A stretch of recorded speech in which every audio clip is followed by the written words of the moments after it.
Hey guys, this is Colin with Legendary Habitat. Welcome back to the channel. I know it's been a little while since I put a video out, but I'm really excited to be giving you guys a virtual tour of our brand new 9 acres. It's a family property we just purchased, and so we just bought this property earlier this year. I've been busy all year working on other properties, but I'm excited now to get some footage, and I'm going to give you guys a tour of all the different things that some of which I have got started on, and then stuff that we're going to be doing over the next couple of years. And then I'm also going to be doing a video on basically how long into the summer off season you should be working on your property before you kind of wrap up your last minute projects on your property before deer season. So we're coming right into when bucks are starting to shed velvet, so we're right around that time. So I'm also going to be shooting a video about that on this property. Since I'm behind on a lot of different things, I'll actually be working on this property a little bit later in the September, and then I'll actually be out of this property completely and won't be back until around late October. So follow me guys, and we'll start the tour and start talking about this new property.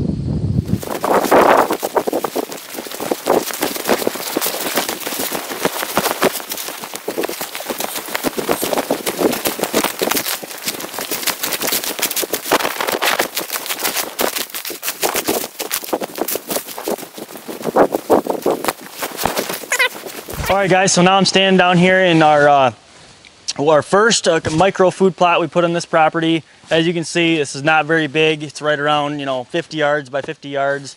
As soon as we start walking this property, I picked out this really nice oak tree here, and we'll be able to hunt this on a couple different winds. This property is really rolling. It's got some great topography and some steep terrain, and it's got several different ridges that kind of come out on this hillside as it kind of drops down. And kind of how this property sets up is we're going to have access coming down through this lower corridor, and then depending on our wind location, we can access down low or we can access up top to different stand locations. So it's going to set up really good. One thing about this property that is really unique is it was timbered out a while ago, and there's a lot of young beech and maple, as you can see, and it's just really thick with a lot of what you call pole timber. Just those small, anywhere from inch to 6 inch, 10 inch trees.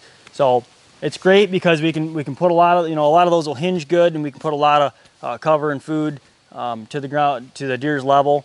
But at the same time, it makes it really difficult to cut in here because the trees have grown so tight. So that's one of the things we're going to be kind of going over, how we're going to set up these bedding areas, how we're going to kind of design these and transform this property to make it seem like it's a lot bigger than really what it is, by adding a lot of cover and a lot of screening around the bedding areas and food plots. So, all right, so just to go over this food plot real quick, like I said, a little bit earlier, we came in here. It didn't have a whole lot of time this year, so this soil, it's not too bad in here. We've had a lot of organic leaf litter for several years, building organic matter in here, so I can't imagine it's too bad.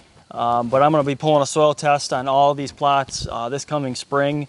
But for this year, I figured a real simple high diversity mix for this year that I know will do halfway well is the carbon load by Vitalized Seed.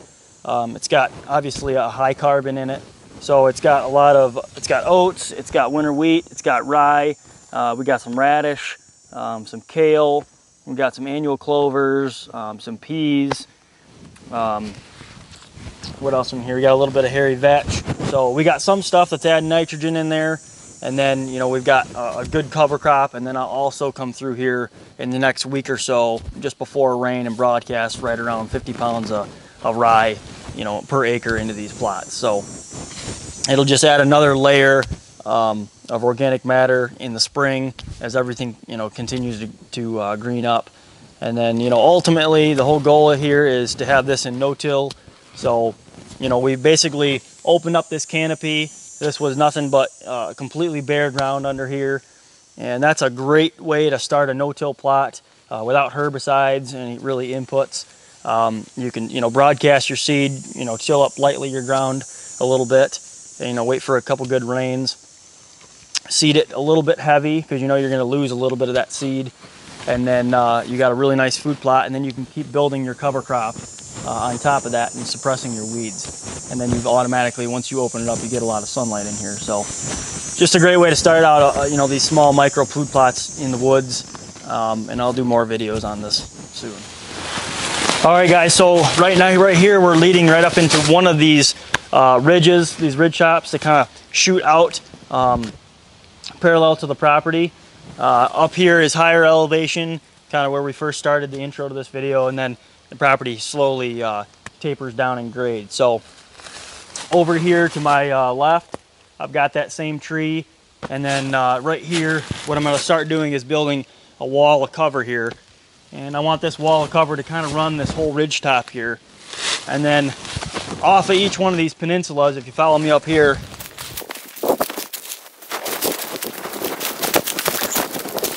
so now I'm standing right here on one of these ridge tops. We're up a little bit higher, and you can see this bed right here. It's got fresh hair in it. These deer have been bedding on right up on these ridge tops. They've definitely been in here using it pretty consistently. So there's several of these beds up on these ridge tops when I first came in and scouted this, and they've been using these all summer. And part of the reason why they're probably using it during the summer, it's cool in here, they got good shade. So what I'm going to try to turn these into is more fall type bedding areas. So that means I need a lot more cover and a lot more woody browse in here, and you know, a lot higher stem count in here for late in the winter, more forbs. I just need a lot more regeneration in here. So as well as that, you know, once we bring down the canopy of these trees, later in the season, these deer are going to want to be up on these ridge tops, you know, especially these south sides during late winter. You get more sunlight, keep them warm. So that's just one thing that we're going to be doing on these ridge tops. And the whole goal is going to be building walls of cover down each side of these. And then, you know, basically giving a lot of sunlight right into the top of these. And then we're going to build travel corridors. And you'll actually follow me right down here, and I'll take you right to my first, or actually a second stand location. So.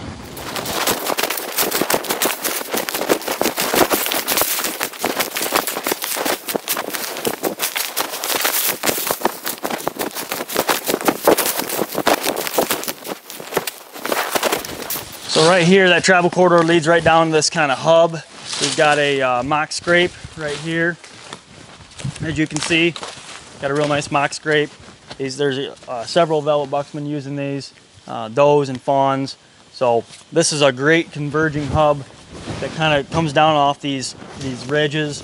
I've got a really nice stand tree right here that I can sneak in the backside and hunt it from a west wind or a northwest wind. So I really like this spot. I think it's going to be really dynamite during season, that pre-rut phase when these bucks are, you know, searching downwind all these doe bedding areas. So this travel corridor basically runs almost all the way down the property line, and it starts all the way up there is where we were in that micro plot, and then basically comes all the way down here, and then comes all the way down to the lower section of the property and exits out to the road. So another thing I'm going to be doing is all the way down this, up and down this travel corridor, I'm going to be putting lots of scrapes in here. There was already several that I've seen from last year that they've been using all year. And so I'll go through and just tie down a lot of these beech branches right down to here, you know, clear underneath them. And I want to try to fit as many scrapes as I can in this area.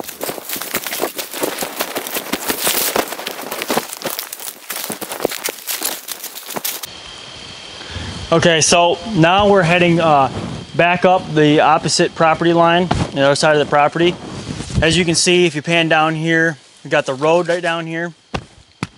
And a lot of times what these does are going to want to do is bed, you know, kind of right up close to the road. This ridge right here is kind of a long ridge that winds all the way back up to the top. And I'll be cutting this, basically kind of cutting a wall of cover all along this side for screening from the road.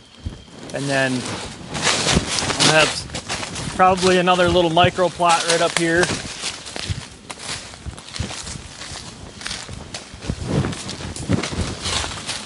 Try to take advantage of some of these open spots and you know, carve out these little micro clover chicory plots, and just basically anytime I can get that buck to stop and take a bite to eat, you know, hit a couple of these scrapes right here.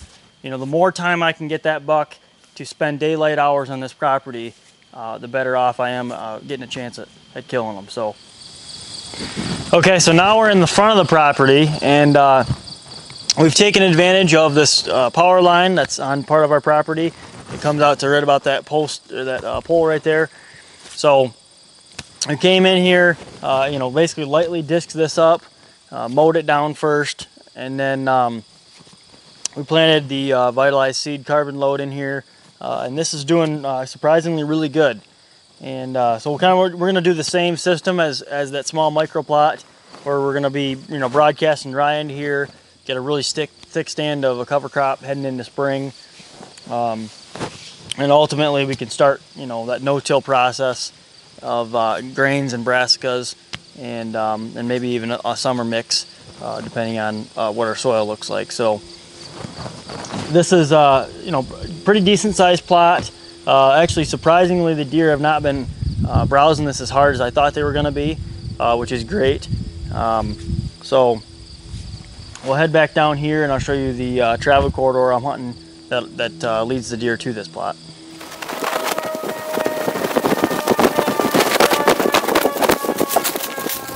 We're at the very far side property line right now, so we're kind of going to be walking right back up here, and then ultimately, eventually, this travel corridor I want to run all the way down parallel to the property line, and then it heads back over the hill back down to that other micro plot. So as you can see right here, this turns, and all of these travel corridors I want to always wind, and the reason for that is because when these bucks are running up and down these travel corridors, I never want them to be able to see all the way down a travel corridor for other does. So I want them to basically have to move up and down these travel corridors, and that's the same basically philosophy and technique when I'm cutting bedding areas or designing food plots. The screening is really important to help break up this property and make it seem like it's 20 acres where it's only 9 acres. As you can see right here, I've got a really nice beech tree, and that's where I'll be trimming out, and I've got a perfect, you know, maybe 15-yard shot right down to this travel corridor. A lot of these deer are coming off this other property right here that I don't believe anybody hunts. So they come down from here, they're coming, you know, from that food plot in the morning, or they're, you know, kind of coming down the property line right here. So this should work out and be a really sweet spot. So I'm excited to see what we encountered this fall and what we got on camera. So thanks guys for following along this virtual tour of the property. I'm really excited to get to work and really start transforming this into a whitetail deer paradise. So thanks for watching, guys.